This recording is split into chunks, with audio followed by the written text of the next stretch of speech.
নমস্কার। নৌকোযাত্রা কবি রবীন্দ্রনাথ ঠাকুর। মধুমাছির ওই যে নৌকোখানা বাঁধা আছে রাজগঞ্জের ঘাটে, কারুর কোনো কাজে লাগছে না তো, বোঝাই করা আছে কেবল পাটে। আমায় যদি দেয় তারা নৌকাটি, আমি তবে 100টা দাঁড়াটি। পাল তুলে দিই 4টে 5টা 6টা, মিথ্যে করে বেড়াই না কোহাটি। আমি কেবল যাব একটিবার 7 সমুদ্র 13 নদীর পার। তখন তুমি কেঁদো না মা জানো, বসে বসে একলা ঘরের কোণে। আমি তোমার যাচ্ছি না কো চলে, রামের মতো 14 বছর বনে।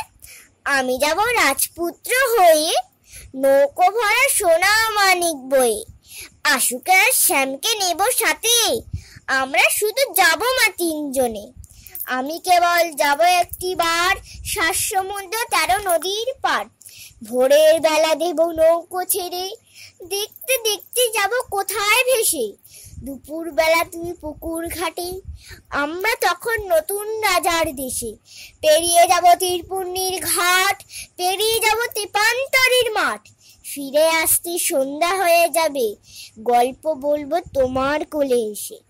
আমি কেবল যাব একটিবার 7 সমুদ্র 13 নদীর পার। নমস্কার।